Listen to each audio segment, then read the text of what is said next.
Hello, everybody, and welcome to the Parishscope, the church newsletter of St. John's Lutheran Church. I'm Pastor Chris Sansom. And I'm Casey Doremus. I'm the contemporary DPG at St. John's Lutheran. That's Santa right, Prairie. DPG. We got it all looked up, and who knows, maybe we still got it wrong. I don't know. It has been a little bit. It has been a good while. I tell you what, we kind of had a Christmas break. We did have a Christmas special, but boy, then after that, in between the weather and illness, we just had to run of the mill. We have not had a podcast in a while. Yeah. So it's good to be back in terms of that. So hopefully you guys all enjoy this, enjoy the podcast. Casey and I have talked, and we're hopefully going to get to the point where we can actually create a few extra, just in case something like that ever happens again. But you know what? Who knows? Who knows what's going to happen? Who knows what the future holds? That's right. You just never know. How was your holiday? Good? My holiday was good. Yeah. It was. It's really funny because you wanted it to be colder on Christmas time, and it really wasn't. Yeah, no, it wasn't at all. Yeah, but now it's brutal cold. Oh yeah, it's horrible. Brutal. Out. I was just about to say something. I don't want to say it because I know how this is. But yeah, I actually got some ice in my garage. Yeah, and it shocked me, and I struggled to get my garage door open a little bit. Yeah, it is just horribly cold. Yeah, I live in a pretty old house, so when it gets this cold, it's just you feel the wall. Yeah. And it's like, oh man, that is like. Have you had ice form on your wall? We haven't had that yet, but okay. I mean, it's to there's points where I'll just be standing and I can just kind of feel an airflow. Yeah. On my feet, and it's like, how is this happening? What is going on? And yeah, it's just, oh man. Oh, when it's this cold, so when I lived in Wisconsin, I mean, this was not abnormal. This is pretty just typical standard. But I remember there was one door and one wall that it would almost freeze. Yeah. And so yeah, it gets pretty cold. Yeah. Pretty bad. Well, yeah, the holidays, we got very sick. Yes, and you did. That was just, oh man. And it's it's my children and my wife are still recovering. So it's just, oh man, just got hit really, really bad. So, but I've heard, there's a lot of people I know who are getting the flu and all sorts of stuff. It's going around. It's going around. Yeah, for sure. And of course, don't forget the Rona. Rona's going around. Well, that's what we got. Yeah, we got hit hard with the Rona time around. Got hit with the Rona. Yep. Oh, stinks. I haven't had it since 2020. Yeah. So, well, and again, we had kind of talked about this a little bit beforehand, but when we were first interviewing you for the position, yeah, we couldn't meet with you in person because, in fact, you had the Rona. Yeah, I got it. That's the first time I had gotten it, and it was because I was supposed to come basically audition or come play. Yeah. And I got that the day I was supposed to come. I woke up and I felt horrible, and then I went and got tested, which came back negative. I think I have one of those people I just never test positive. Yeah, but I definitely have it. So then my wife tested positive for it, and we both were so horribly sick. It was just awful. And then I luckily haven't gotten it until now. So yeah. But you didn't get sick or anything? No. Oh, good for you. I got an ironclad immune system. I should knock on wood with that, right? Knock on wood. Mm-hmm. But it's it is true. I do get sick, and I am your standard guy, right? So if I get sick, I milk it for all it's worth. I'm just oh, it's so terrible. But at the end of the day, it happens once every couple years. I just do not get sick very often. That's good for you. That's great. I had to adopt this one of my wife's former students. I'm not adopting the student. She had this. Whenever she would get sick, she would go sleep on their lazy boy chair. Yeah, and I was like, why? And she's like, because then all none of the snot and stuff just builds up in your head when you lay down. And I was like, that's genius. Mm-hmm. So now I'll sleep on the couch and I'll just prop myself up because I snore, so I don't want. Yeah. So that way I'm not annoying anybody.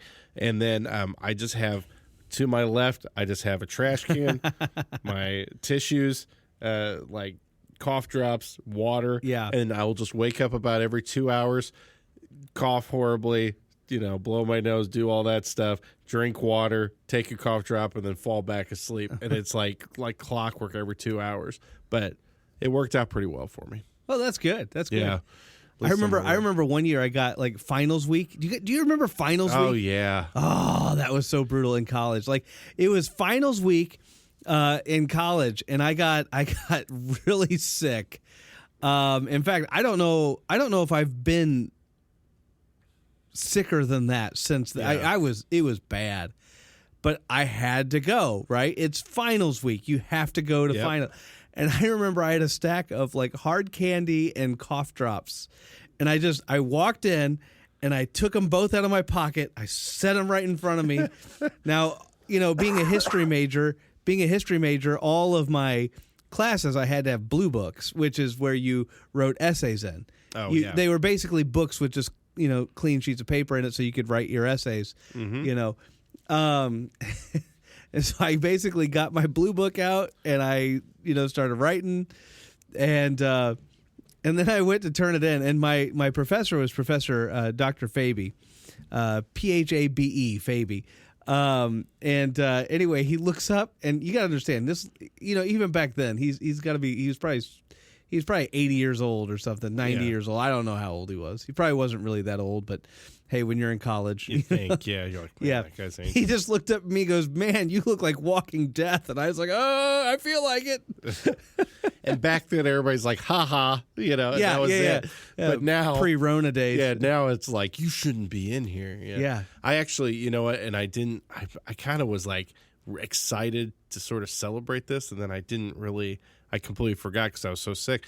But I graduated Illinois State University 10 years ago in December. Oh, really? Yeah, because I graduated in 13 in December. So 10 years ago. That's right. I graduated a semester early.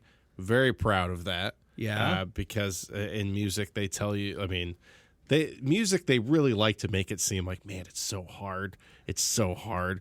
And then, so I was bound and determined, like, I'm getting out of here early. And then when everybody's like, well, why'd you take 5 years? I'm like, nah, I took 3.5. And they're like, how'd you do that? But so I made my own schedule. So, wow. Yeah. So You're making me feel a little old, though. I have to be honest. I'm sure. I'm sorry, Because I graduated from Concordia University in Seward, Nebraska in May of 2004. Yeah. So I'll be coming up on 20 years from Seward, which is, now that's not seminary. I took another 4 years of seminary, but because we're 10 years apart. Because I would have graduated in May in 2024 had I not graduated early. Yeah. Yeah. So yeah, I feel old now. Oh, it's just it's crazy. There you are, Casey, making me feel old. I'm sorry. It's just crazy, but when you brought up finals, I'm like, I graduated. I do remember those days. Yeah. I remember those days. I do too, and I'm very glad I'm over them. I was not a. Oh, really? Yeah. I'm not a college. See, it took me a while, but I eventually got really into it, and I really liked it. You're a smart guy, though. Like it took me forever, though. Like it's not. I mean, again, it's not like I walked into Seward and was like an A student. In fact, I was a terrible student. Look, everybody out there that's like a C average student, guys, there's hope. There's hope. But like seriously, like I was in high school and I really, I kind of knew what I wanted to be, but at the same time, like I didn't really acknowledge the rigors of college or all that kind of stuff. Yeah. I went to a community college my first year, which to be honest was a joke. I made straight A's there, but like half of everybody made straight A's at East Central College. They had a flat grading system. And I'll even let you know, like one of my teachers, one of my history teachers, by the way, his class was fun. I enjoyed his class, but like about midterm, you took a test, and basically whatever the grade you got, because you had your attendance was calculated and your test was calculated, and so basically he said, look, he's like, that's your grade. And so if you keep coming to class every time, he's like, that's going to be your grade. Now, if you don't like that, you can take the final exam at the end and possibly increase your grade. Yeah. And so, like, you know, again, I got like a 91 on it. Well, they had a flat grading system. Anything above a 90% was an A. There was no difference between a 90 and a 99. Yeah. No difference. It was all just an A. Mm-hmm. So I had like 91. I was like, I'm good with that. Like, I just moved on. Like, I mean, I still just showed up to class and everything. Yeah. I just didn't have to take the final. Yeah. So then I moved on to Seward, and I'll be honest, Seward broke me. Really? See, Yeah. I would never expect this because you're such a smart guy. I wasn't, though. I wasn't. I didn't have good study habits. I didn't have, Seward broke me. It really did. It broke me. I was not. I mean, again, it wasn't even like for lack of trying. I was trying like really hard. I just didn't get so much of it. Like I had to, and Greek was the hardest for me. Yeah. And so like I had this tutor that I worked with, and he was an awesome guy. Still is an awesome guy. And man, he worked with me through one of the hardest classes ever. Now, once I got it, I was like, I got it, Yeah. But man, that first month or so, it was like I honestly, and I mean that again, that's saying something. But I would also say, because we talk about this a lot, like I also really wanted it, like that. Yeah. Like it was like a dream. Like I wanted this so badly. Because you got to understand, like, so when I first started Greek, I remember we counted, because our professor made us count. We had like 35 kids in the class. Yeah. By the time I got to Greek 4, now Greek 4 was the last required class for a pre-seminary program. Yeah. Now I actually went up through Greek 7, but I Greek 4 is less. We had 15 kids. Yeah. By the time I got to Greek 7, we had like 5. Yep. That's, that is kind of what music theory is too. Yeah. You start off with we had like it like 40 weeds kids. out the non-serious. And by kids. the end, I think we had like 7. Like by the time we got to our last semester of it. So it's crazy how that happens, But yeah, I mean, but again, it was like this was like a dream for me. I really, really wanted it, and so it really kind of scared me whenever I just didn't get it. Like I just thought, oh, it's going to snap into place. It'll be fine. It wasn't. It didn't just snap in place, and it wasn't fine. Yeah. I had to work a lot. The guy's name was Mike Hannell is his name. He's a great guy. Yeah. I think he's actually in Northern Illinois as a pastor now. But oh, cool. Yeah. But anyway, but yeah, just man, I made him earn his money. Oh man, but yeah. So anyway, yes, Seward, challenging, hard. But then, now I will say this though. But after I started figuring things out. By the time I was a senior at Seward, I kind of had it pretty well figured out. Yeah. And then I went to seminary. And seminary was like a whole new beast. Really? Like, right? New beast, different day. Well, everything was shorter. So they did quarters there. So summer was a quarter. So other than that, you traditionally would have 3 quarters in a year, which means in college you have 16 weeks for a class. In seminary, you had 10 weeks. Oh, wow. And if you looked at the syllabus, you would almost not be able to tell the difference. Yeah. That is to say, same amount of work, same amount of study, same amount of everything, except for you only had 10 weeks as opposed to 16. Yeah. And then I kind of actually learned to love that. Yeah. And then I'll be honest, like then it was, what was it for me? This is kind of hard. Like, so the first 2 years, I enjoyed it. I love the first 2 years of seminary. Lots of learning, lots of growing. But then I went on vicarage. And my vicarage experience was one where my supervisor kind of told me I couldn't do anything until after about 11 o'clock in the morning. He was like real dead set on this. Now, I'll be honest with you. I didn't agree with him at the time. I still kind of don't agree with him. Yeah. But that being said, he did have a methodology for why he wanted that. But what I did is I sat in the office and I read all the books that I was supposed to read. Yeah. That is to say, I took every book that I was supposed to read those first 2 years of seminary, and I was like, well, I always just skimmed them to get through classes. And I was like, I'm going to actually read these things. I probably learned more on my vicarage year just by pure reading. Because I had all that time. I mean, I was up at like 6:30, 7 in the morning. Wow, jeez. And so I was over in the office, and I was like, well, I can't do anything till like 11, so I'm like, I'm just going to read. So I read and read and read and read and read. I read everything. I read everything I was supposed to the first 2 years. And then in my fourth year, I read everything there, but then I got a good, oh man, Paul Rabi, Raabe. And I realize I'm completely going off a side topic here. It's fine. But it is fascinating stuff. But like Paul Rabi changed my life. Yeah. I love that man. I don't even know if he remembers me, but I got into the class was called Old Testament for Today, and I'll never forget it because I loved it. I loved it, and I hated it at first. Yeah. Because, he has made these assigned readings, and I did the same thing I did in my first 2 years. I skimmed through them a little bit here or that, and, all this kind of stuff. And then I showed up to class, and, and there was a couple of us, not all, it basically the class started going, and it became very apparent really quick that there was a couple of us that did not actually read. And he kind of said, like, look, guys, like, this class is about discussion. I'm not here to lecture you. I'm here to guide discussion. And so you have to read. Mm-hmm.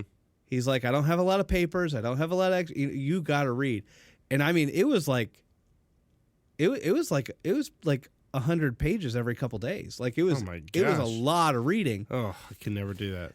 But I got more out of that one class, I'm sure, than I did in so many other classes. And it wasn't just because I read, but it was because I did all this reading, but then we got to discuss it. Yeah. And it was like we would like sit there in a circle and we would just discuss it. And it was great. And we, the class even had some guys that were getting their PhDs, and they were in that class too. And it was also my first taste of like again, seminary was kind of like a practical graduate degree. These guys were in the upper echelon classes, and the fact that they had come to this class to get something out of it, like, really spoke volumes. Yeah. But it was really interesting being able to talk back and forth to him as well. Mm-hmm. So anyway, that's interesting. It was great. I love that class. I love what you said about he probably doesn't even remember me, because I feel that same way with, like, I had a drum set teacher in college. Yeah. He's a great guy, really great. But I saw him like a month after I graduated, and I was like, hey, Dr. Marco, how you doing? And he looked at me and kind of like, yeah. Oh, hey, how's it going, Casey? And it was like, it was so, I don't know, it made me laugh so hard because I'm like, I've only been out for like 2 months, and I'm pretty sure he doesn't remember who I am already, Yeah. He's a great guy. But it was just so funny because I know he has, tons of students come through, and I was only there for a short period because I went to community college before that. So, but it was just so funny. So in 2014, I went and visited Seward again. Yeah. It was our 10-year anniversary. Yeah. We didn't really do much. I got to meet up with a couple old friends. It was kind of fun. But, like, I went there, and one of my professors there looks at me cross-eyed a little bit, and then he kind of goes, Beaufort. Couldn't remember my name, but he knew where I was from, man. That is so funny. Beaufort. like... Anyway. That is hilarious. And then finally he goes, that's right, Chris from Beaufort. And I'm like, yes. I'm like, oh my goodness gracious. That's hilarious. With music people, band directors always say that when they run into people who are grown up, they can't remember their names, but they remember what instrument they played. Yeah. They're just like, clarinet, but I can't remember who you are. So it's always funny to hear that sort of thing. Yeah. This week, I believe, or well, actually not this week, because we didn't have church this week due to the weather. That's right. The harsh weather. Inclement weather. Yeah. But I wanted to ask you, because this is the there's no dumb questions sort of thing. we talked about the wise men or the magi. Yeah. And when growing up, I played like the game Final Fantasy, and they had they had magi, and they're like magic users and stuff like that. But in the real, what exactly is the magi? Like when we start talking about the story, because I don't really know. I mean, I think they translate it to like wise men in some ways. I think maybe because that's easier for just people to think, oh, they're really smart, intelligent guys. But what did they? What was a magi? At that time. So you're asking a really good question, and thanks. And magi is actually where we get the word magic from.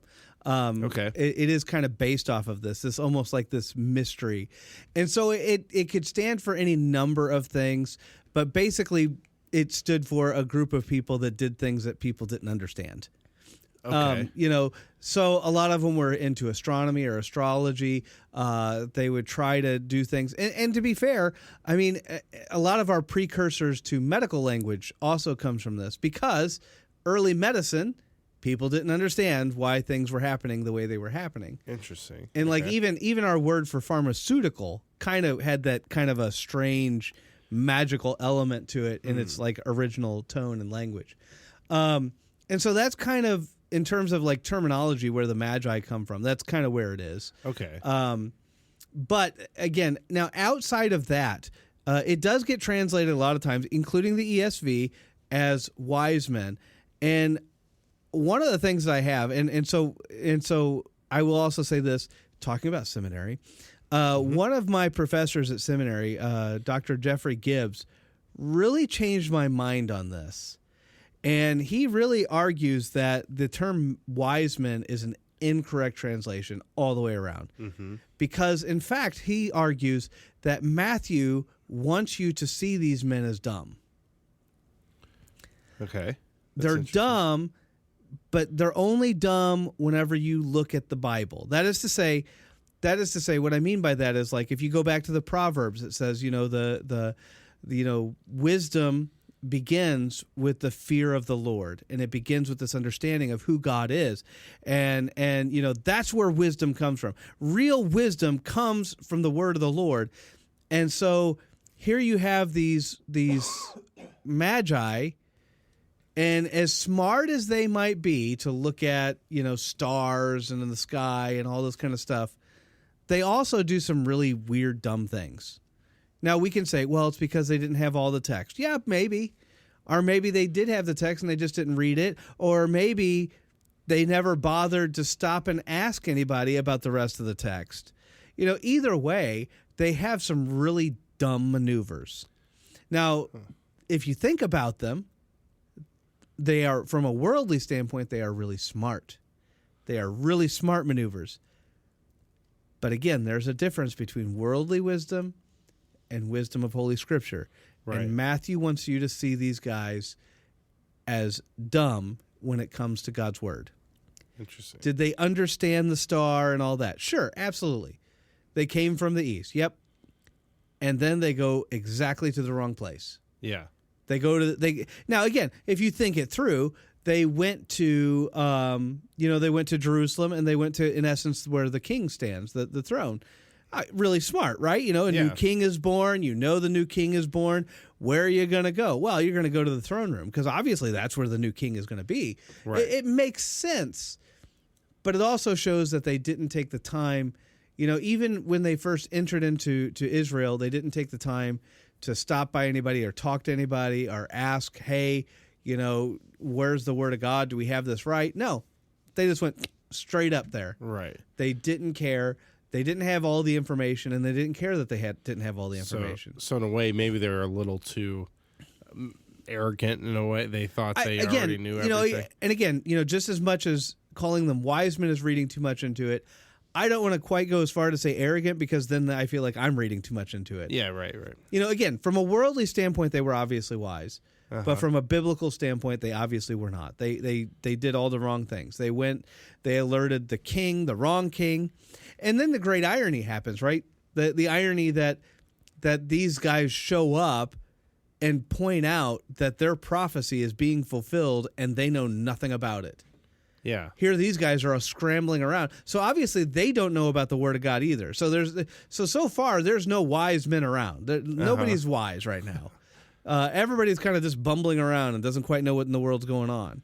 Again, and then you put this against, say, the Gospel of Luke chapter 2 with the shepherds. Like, the shepherds are wise. The shepherds listen to God and they listen to His word, and then they go find the child. Like, the shepherds are wise, but the wise men, are the magi, are not necessarily, because even then, like, they don't know where he is.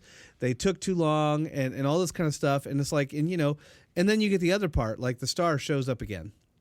Boom, the star is out. Yeah. And again, and then you ask that question, well, why'd the star have to go out? Well, because again, the prophet said he was going to be born in Bethlehem. Didn't say he was going to stay in Bethlehem. Yeah. And so we know that Herod ascertained when the star came. We know that later he's going to try to kill the children 2 years old and younger. So my guess is the Magi took about 2 years to get there. Now, could I be wrong on that? Sure. Text does not explicitly say it. Kind of leads you in that direction. And then you add the star, and that makes a lot more sense, right? Because Jesus isn't in Bethlehem anymore. He's in Nazareth, which is where they lived. And so all of a sudden, boom, the star. And by the way, a lot of people say, well, it wasn't really a star. It was an asteroid, or it was this, or it was that. Like no, this thing appeared for 2 years, disappeared, and then reappeared, and then goes in front of the Magi and goes right on top of the house he's in. Yeah. Yeah. No, this is not an asteroid. I'm sorry. There is something going on here, right? Yeah. So. Well, and it's interesting because I think culturally there's a little bit of a I don't know what you would call it, like using astrology, or people who really dive deep into sort of astrological signs and stuff like that. There's a pretty big disconnect, it seems like, between Christianity and that. Like, people don't really want to connect those two. So when they see this star in the sky and they're studying, obviously, the stars, that's, I mean, nowadays, is that wrong? So the problem with astrology is that too many other things and other practices are like imported into it. You start looking at all the various things, like, are you a Sagittarius? Are you whatever. Like, all of those are like false elements, almost like your fate is controlled by these. And somehow, the stars are what's going to determine. Again, all of it basically tries to cut God out of the picture. And it tries to cut you out of the picture too, by the way. Like no. Like, I'm only angry because the stars are aligned the way they are. And that's kind of almost like a form of witchcraft. Yeah. And that's where astrology goes wrong. Right? There's nothing wrong with studying the stars. I mean, obviously God put the stars in the sky. You should, absolutely, you should study them. Yeah. But there's a difference between saying, hey, I want to research and study the stars, versus there's ancient powers at work and those are controlling my very being. Yeah. Like, those two things are two different things. And so that's where astrology tends to go wrong. Yeah.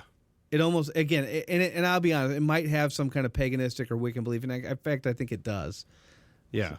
Well, that's what I wonder. I mean, because God created the stars and, and the universe and everything. So I always, I don't study that stuff myself really, but I always I always wonder about that, why it seems to be such a disconnect that, like, oh, you can't be into that astrological stuff, as a Christian. And it's, well, I mean, if you view it as God created it, that's and I'll be honest with you, like, so this last Wednesday I had my confirmation class, and we were talking about the creed and we were talking about creation, and I flat out told them, like the world needs more and better Christian scientists.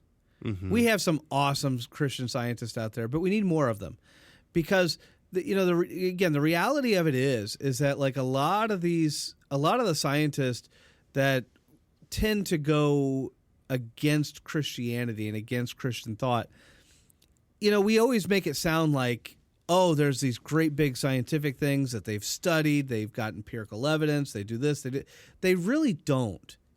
It's not the empirical evidence that's causing the issues. It's how they're interpreting the empirical evidence. Mm-hmm. And again, they're allowed to interpret them however they want to interpret them. The problem is whenever they say, no, this is proven beyond a doubt. It's really not. Right? Yeah. Again, the theory of evolution. There's a reason that it has never been upped to an actual law. Again, from a scientific standpoint, you have a theory. When your theory gets proven over and over and over again, eventually becomes a law, and law is a little bit more established. But again, science as a whole never assumes that they have a complete understanding of the answer. Even a law can be undone. Yeah.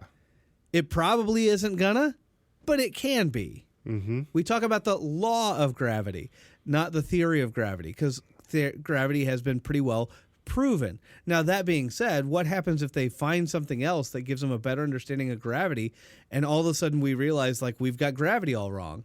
Yeah. Well, we can dismantle that law. Science allows such a thing because it is observational. Yeah. And I think sometimes somewhere on the road, our scientists kind of forgot that. Yeah. Because, again, you can look at all the scientific data out there, and with just a little bit of tweak with how you interpret it, you get a Christian worldview. You get a Christian understanding. Mm-hmm. And, again, that's one of those things. Like people just, again, and I don't want to say people as in like it's some vague generality, but like there's a lot of people out there that get very confused over these kind of things. Yeah. And this is generally speaking why. Mm-hmm. Yeah, I don't know. It's interesting to me when when you start getting into the science, I'm always amazed how there's just certain people who can study something and their first thought is, well, see, this proves there's no God. And it's like, and then there's times where I hear that and I go, but doesn't that almost prove that there has to be a God? Because this is so unbelievable that this has happened and how this works, that there must be something out there that has made this happen. So it's always, I don't know, science is always an interesting thing to me, how people can just completely take it whichever direction they want to. Absolutely. Faith is a part of it. And I mean, in all of science, and see, I think a lot of people don't realize this was like Science 101 back in the day. That all science, and any major field, any field that you get into, somewhere, if you dig deep enough into their foundation, they have something that they just do not know. And it's at their foundation. It's at their core. And if you were to rock that, holy cats. They just accept it because they have to. Yeah. They have to accept it in order to move forward. So it's not a critique on them. It's not saying, oh, yeah, you can't. But you have to understand that at the very core of science is faith. Mm-hmm. Now, it might not be faith in God. It's a faith in something. Regardless of how you want to put it, there is an element of faith, even in the sciences. And, it's even like when you're talking to kids and you get into like philosophy a little bit, you kind of go, well, like, look, you wake up in the morning, right? And you look outside and you say, oh, it's a beautiful day. Why do you say that? Well, you say that because you have faith that your eyes are working. Yeah. And because you have faith that your eyes are working and you're not, suffering some form of brain trauma, and you have faith that you're not experiencing a hallucination, you have all these things that you wake up every day and you just establish by faith, and then it's almost like you forget all that. Yeah. And you're like, no, I've seen the proof. Well, it's like, well, you've seen the proof through your eyes, which you started to believe because you have faith in your eyes, right? Mm-hmm. Faith stands at the core of everything that we are as people. Yeah. I don't know. It's interesting. But just the Magi, that was just a definition, like you said, of something that people didn't understand. To some degree, yeah. Okay. Yeah. So there's just like they were a very like kind of mysterious group to most people. They were a mysterious group. Now again, I'll be honest, it's not like I've done a word study on it or anything. Mm-hmm. Like I'd have to dig deeper to know if there was more nuance than what I've just been told in essence. But from the way I understand it, yeah, that's pretty much the case. That's I just wonder because that's always one of those things. Every year around this time. I always kind of wonder because I don't really know much about them. Well, no. And the whole idea of since we're on the subject, they always talk about there's possibly 3, wise men, or maybe there were a bunch of wise men and stuff. Is that just because the numbering 3 gifts? It's the gifts. It's the gifts. It's the numbering of 3 wise men comes from the gifts because we have gold, frankincense, and myrrh. Yeah. And so that's where the 3 comes from. Some people have argued for as many as 12. And again, to be honest with you, it's hard to believe that they're going to have a caravan of just 3 guys. Yeah. And especially if they're bringing gold and again, frankincense and myrrh, guys, this is fun. Like frankincense and myrrh is really easy to get nowadays. Like, right? Amazon is a fantastic place. Go get some. Like frankincense is just like a kind of a wax or a tree resin that hardens on a tree. It's broken up and it smells really nice when you burn it. I have some in the office. Yeah. And myrrh is not necessarily a pleasant smell, but it is, it is another type of kind of incense. Not my favorite personally, but I do have some. Yeah.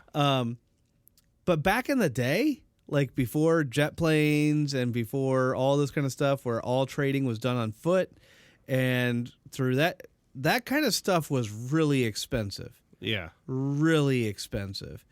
And so, like, gold and frankincense and myrrh is really some high-priced gifts. Yeah.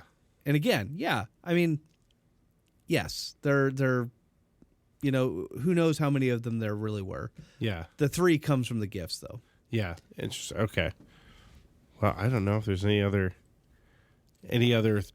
things to dive into about the wise men, but right. It's always a fun one because we hear it all the time. We hear the story all the time. And then when you start to actually dig in, you're like, wait, hold on. Wait, what? Yeah. Why did the star have to reappear? What's going on here? Mm-hmm.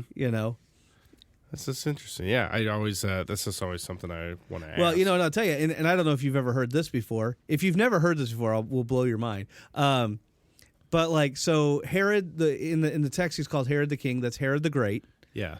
Right. Herod the Great. And by the way, and I always tell if you ever get a chance to go over to Israel, and I mean, I know it's a hot mess right now, but like, at some point when things calm down, hopefully people get a chance to go over there. Like Herod the Great was called Herod the Great for a reason. Like, yeah.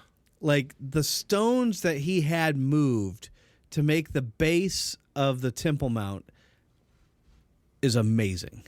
Yeah. And I think it's called the Herodium.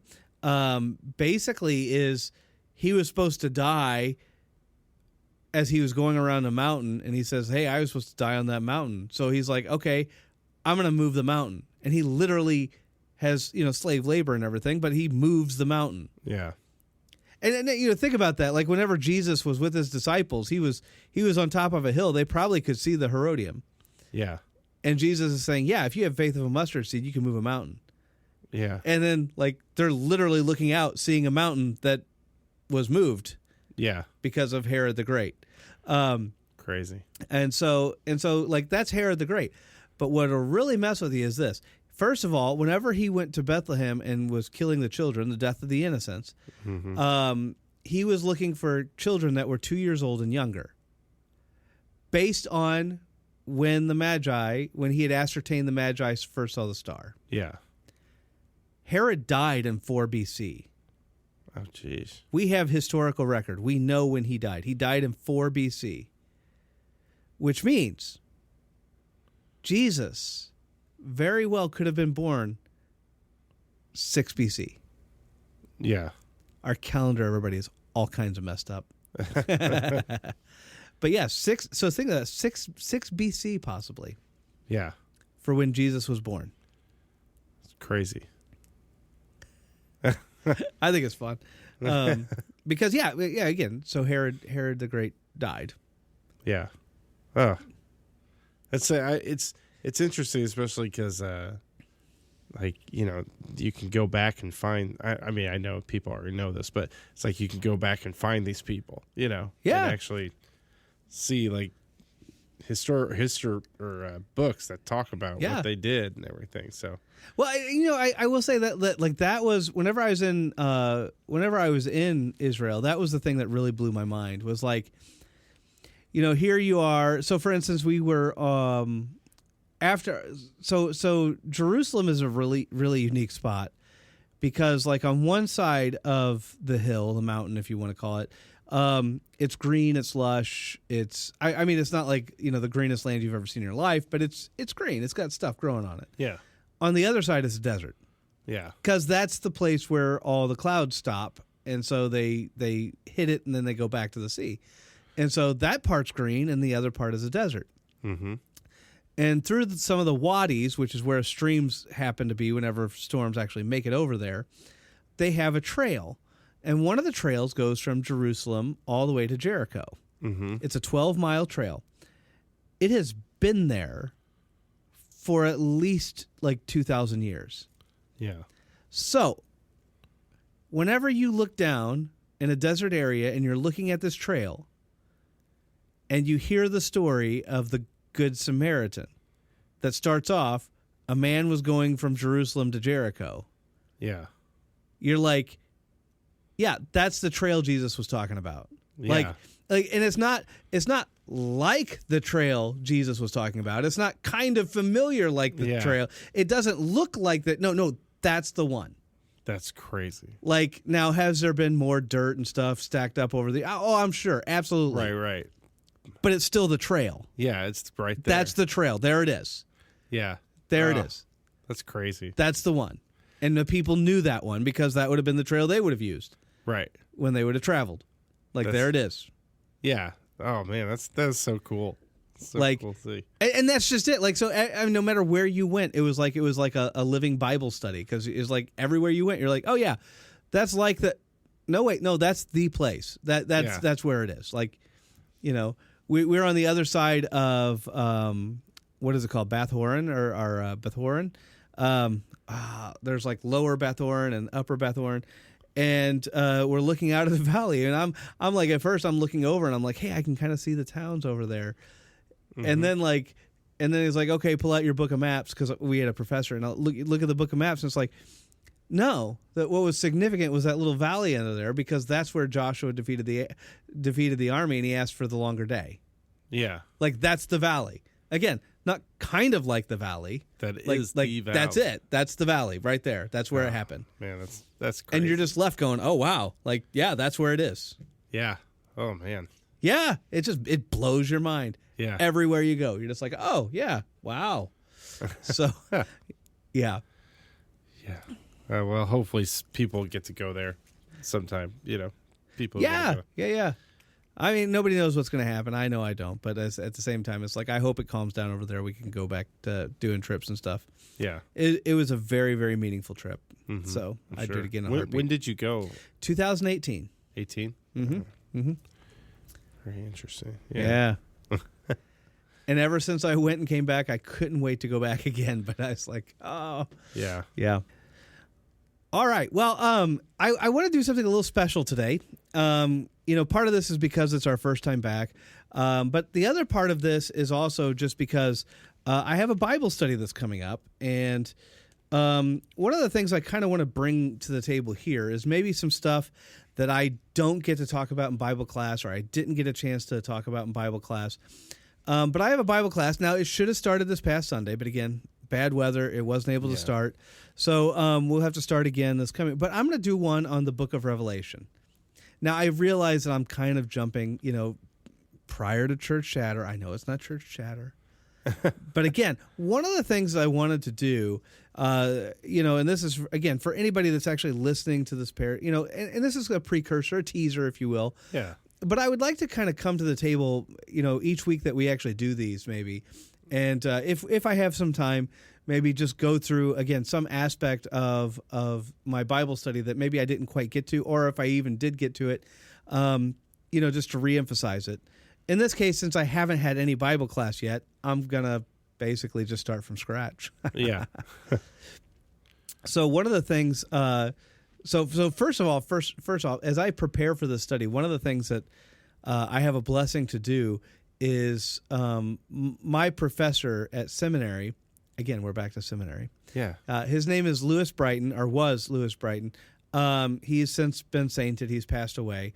The man was awesome. I mean, really was awesome.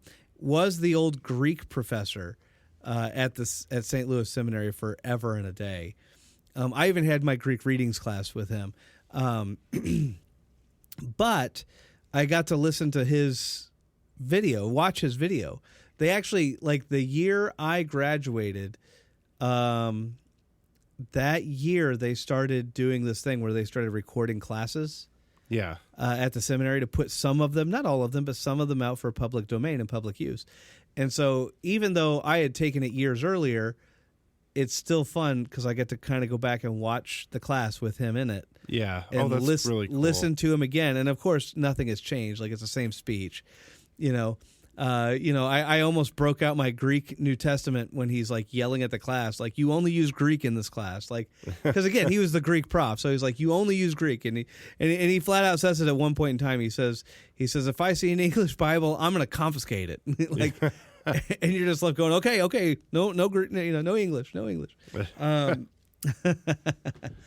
But I've had, and I'll be honest with you, I've had a lot of fun, jumping in and actually, getting out my old notes for the class, and again, because I had to, for the class, I had to translate the entire book into English, so I actually have my old translation notes as well. So I've been able to pull those out as well and kind of look at those, and by the way, critique myself too, and go, man, that's a really sloppy translation. It's amazing what 15 years will do. Right? Yeah, right. Yeah.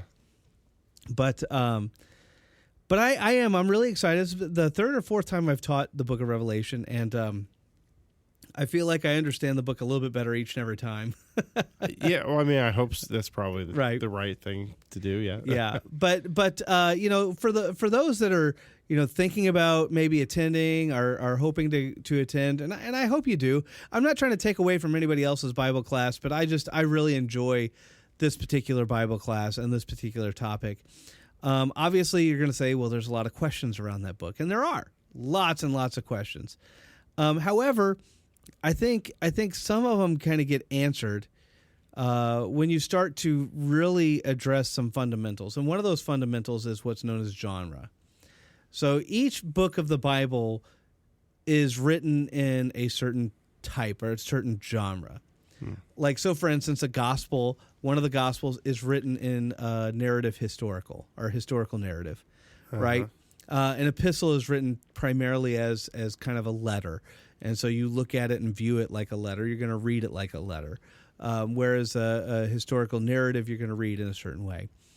Other books take on a little bit more of a unique element. Now, the book of Revelation is, in fact, kind of a letter as well to the seven churches. But what's fascinating about the book of Revelation, and it's not the only one in the Bible. Yeah. We tend to think it is, but it's really not, is that it is what's known as apocalyptic. And that is not to say that it always features the end times. Sometimes apocalyptic books do, sometimes they don't. The thing about apocalyptic as a genre is that they are coded books. They are coded in such a way.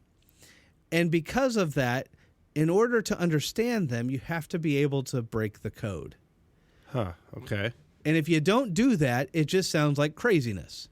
Right. Which is why a lot of people, when they read the book of Revelation, they don't understand the code that John is applying to it. They think it's crazy. Right, because they need to apply the Da Vinci Code to it. Not the Da Vinci Code. Oh, darn it. Okay, sorry. Nah, good That's try. right. Yeah. No. But no, it is a matter of coding. Like, you need to understand it. And I mean, it's, again, put yourself in the shoes of John, right? John is writing to these seven churches, and he does see a vision. He does, get this word from God to the seven churches. But even more, guess what? He's exiled, right? Yeah. Christianity is still illegal. He's exiled to this island. They don't want to kill him because if they kill him, he's a martyr, and they don't want that. So they figured they're just going to exile him and just let it go. and he's trying to write this. Well, they're not going to let him write encouraging words to a church that they would rather see die off. Yeah.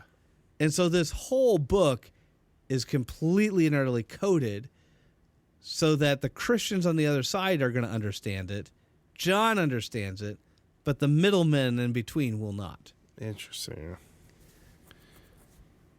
And so you're going to kind of get this. And so that's one of the things that we're going to do in Bible class. Again, I'm going to bring little bits and pieces to our podcast here as we kind of go. But yeah, so basically a huge part of our class is going to be, first of all, understanding genre and what it means. My first class, I plan to tackle the, who wrote this book. And again, a lot of us are going to say, well, John wrote it. And yes, of course, John wrote it. But like, how do we prove that? How do we say that? How do we know it's not just a letter written out in left field, And these are some of the things that we're going to talk about. We're going to talk about some other books that are written in apocalyptic style. For instance, Ezekiel. Mm-hmm. If you're thinking Revelation is a crazy book and you've never read Ezekiel, boy howdy, you're missing out, because Ezekiel is kind of crazy too. Yeah. But again, it's written in a very apocalyptic style. Interesting. See, this is so, I never thought of it as an apocalyptic style. Yeah. That's interesting. Yes. And we're going to talk about how to read it. Again, I'm probably not going to get a lot into that in the first class, just because, again, a lot of it's going to be, who was John, and, what are some of the things that give us the clues to make us know that he wrote it, and what else was John doing at the time, and those kind of things. And so, again, we're going to have, 13 weeks now. We already missed a week. I'm already crunching time, but anyway. But yeah, so, again, I hope everybody's able to join us. I'm really geared up for this. I'm really kind of excited. Again, it's a fun class. Yeah, it's a fun class. Well, it's exciting. Like you said before, Revelations is definitely one of those books that I feel like there's just so much, like, I don't know, mystery to it for some reason. Like, yeah, it's well, and again, there is some mystery to it, and there is a debate over how you're going to read it. Yeah, and and I'll be honest with you. There's two main candidates in that debate. Now, when I say that, my guess is a lot of people out there are thinking, yeah, I heard so-and-so talk about it. I didn't say two popular ways to read it. There is one way to read it that is incredibly popular right now, and I believe is incredibly wrong. Yeah. And I'll be honest with that. Like, I think they just got it completely wrong, and there's absolutely no historical precedent to read it like that. It's like a way to read it that erupted in like the 1800s, and there is something like, and that's just a good thing to understand. Like, even as a theologian or as a person who's going to read Holy Scripture, if you come up with something brand new from the Holy Bible that has absolutely never been thought of or talked about before ever, you probably got it wrong. Yeah, right. Yeah. Like there's been a lot of big thinkers. Now, that doesn't mean that you have nothing to add to the table. Maybe you do. Maybe you can bring a new thought to the table. But my guess is that even as you bring that new thought to the table, it is based off of somebody else's work that was also done. You're not going to read a text and go, oh, this is brand new. Nobody's ever heard of this before. Like, yeah. No. No. There's been people looking at Holy Scripture for 2,000 years. Yeah. So again, I'm rather uncomfortable with a baby of a theory that came around the 1800s, maybe the 1700s. Like, oh, it's brand new, never been told before. So no, but there are two ways to read the Book of Revelation that are competing ways, and we'll dig into that as well. I'm excited. This will be fun. Yeah, it's gonna be a good time. All right. Well, I think it's time. It's time for Church Chatter. So here we are, Church Chatter. Church was closed this past Sunday. Yes. Which does include the baby shower bingo that we were all waiting for. The baby shower bingo was there to help the Pregnancy Resource Center. And, we do, especially in the month of January. The reason for January is because that is the anniversary of the Roe versus Wade. And so that tends to be when we tend to fixate and focus on things like pro-life and all that kind of stuff. But along with that, of course, the Pregnancy Resource Center. Because, again, I think some people would criticize Christians as only caring about getting rid of abortion, not caring about what happens to all the children that are born. Yeah. And, I think I'm not going to say I don't think that's a justified critique. I think that's off base. But that being said, that is something that I think we can take and kind of run with, and that we can say, okay, well, then let's not do that. Let's actually pay attention to the mothers to be, and let's actually create resource centers for them to help. And so the Pregnancy Resource Center is one that we are trying to help out. And so we do that with various events, one of them being the baby shower bingo that was scheduled, but it was canceled. I do know, I've talked to the people in charge, and I do know that they are looking for a date to reschedule. I do not know if they have that date yet. Okay. Now, I will say this. One question I get all the time. I can't tell you how many times I've gotten this question. Yeah. Who cancels church? You know what? That is a good whose say is question. it? Because I think a lot of people just assume you do. Yeah, and that is not the case. That is not the case. Whenever people call and text me, and I know that a lot of people out there will call and text other people as well. But if I look out and I see the roads are really bad, or if others look out and see the roads are bad, a conversation is started. And to be honest, the conversation usually includes the chair of the senior elders, the chair of the congregation, and at least one trustee. Now in the past, I've had, various mixes of other people in there as well. Yeah. We've had other people in that chat, and we've had, but by and large, those are again, because you got all the various boards and stuff kind of represented in that. And it's with that group that I usually kind of have a discussion. Usually it's a text chain, to be honest with you. Yeah. And a lot of it is okay, what do the roads look like there? What do the roads look like here? And I can honestly tell you guys, I was all for just having church, even if it was cold, because, well, let's face it, I spent some time in Wisconsin, and that's not that cold. It's come on, man. It's cold. It's cold, but I think the difference was, and I'm not sure, like in the Great Snowstorm, Pekin got a lot more snow than Green Valley did. Oh, really? Our roads were clear as a bell. Really? And then Saturday night happened. Saturday afternoon, we got some snow, and it wasn't a lot. We didn't get a ton of snow, but it was just enough to mess up the roads. Yeah. And then we got the warning out there that it was so cold that the salt wasn't effective on the roads. Oh, yeah. And so it was kind of like a perfect storm of all these things, and it seemed like everybody that was in the chat kind of agreed. If it was just the cold, we'd probably still have it, but it wasn't just the cold. It was the cold, it was the roads, it was some other things as well. And so just for the sake of safety, we did decide to call church. And so, so I mean, that's kind of how that process goes. Because I know a lot of people are wondering. Yeah. It's not just me. It's not just me sitting there going, well, this is what's going to happen. Yeah. No, I'm not that way. And none of those guys are. And like I said, we just have a group and we just kind of figure it out. So, yeah. So yeah, so well, and you guys try to put the best interests of people, because there's also people who are going to try to come, absolutely, regardless of if the roads are bad or not, and if it puts them in danger.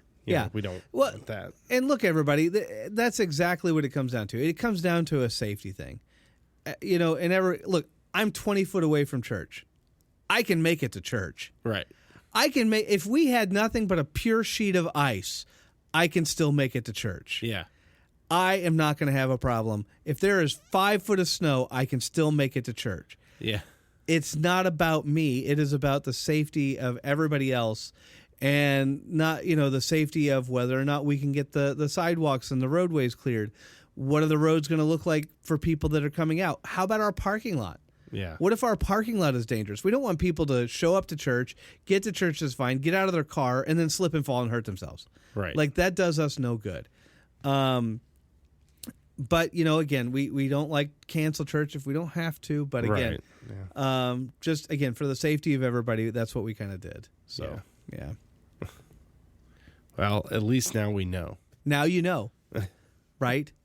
That's church, right. Church chatter, it's all about learning. That's right. It's about learning. So anyway, so that's going on. Of course, I even hate to bring this up. But guys, it's time to start gearing up. Lent is almost here. Yeah. It's a month away. Everybody, it is a month away. A month away, that's it? Yeah. Man. Yeah. Easter is in March this year. Oh, yeah, that's true. It is like super early. So, yeah, it's coming up. So we're gonna do Exodus this year. Okay. We're gonna talk about deliverance, and so I'm super excited about that as well. So anyway, looking forward to that. I'm trying to think of what else is really going on at church, and really, after the big Christmas season and everything else, I think we're all just trying to enjoy a little bit of calm. Yeah. By the way, just in case you're wondering, make your plans now, because Ash Wednesday is in fact on Valentine's Day. Oh. Yes. February 14th. So as I have been lovingly and jokingly saying, take your sweetie out and then bring her to church and be reminded of your own mortality. Yeah. And then you can go, have something nice. Yeah. Go eat dinner. No meat, but oh, come I'm just on joking. now. I'm joking. I know. I'm just kidding. When we get closer to Lent, I will talk about fasting. I think fasting is something we need to talk about, but we'll wait for actual Lent for that one. I will say this time of year, and I haven't taken advantage of this that often, but when I first got out of college and I was back at State College, it's all tying in. It all ties in. When I worked at a music store, we were right next to a Kroger, and every Friday we'd go over and they'd have just a big thing of a bunch of fish sandwiches. Yeah. And so I was always excited for that. Yeah. I love fish sandwiches. I mean, you do not have to eat fish on Friday. No, I don't. But that being said, and I'm non-denominational. I mean, fish is delicious, and if you can get it everywhere on Friday, why not? I'm going for it, Right? I like fish. Yeah, and I haven't had a fish sandwich in so long, so now and fish fries are awesome. I'm definitely I'm gonna have to take advantage of that this year. Yeah. And now I'm hungry. So anyway, that's all I have right now for church chatter. I know there's probably more going on. I'll probably forget something, and somebody will remind me. Yeah. But again, we have a new Bible study. It's starting this coming Sunday. And for those of you that are interested in coming, but you can't make the first week or the second week, I do have a way of getting you guys caught up. I am not going to be recording these sessions, but that being said, I do have a way of getting people caught up. So don't be afraid if you get a little behind or whatever. Just show up when you can show up. It's all good. It's all good. Sounds great. So there you go. Well, all right. Well, I think that is all the time that we have for tonight. Thank you all so much for joining us. God's blessings to all of you, but to some of you, you know what you did. No. I hope everybody is well, and I wish you all the best. God's peace to all of you. Bye. Bye.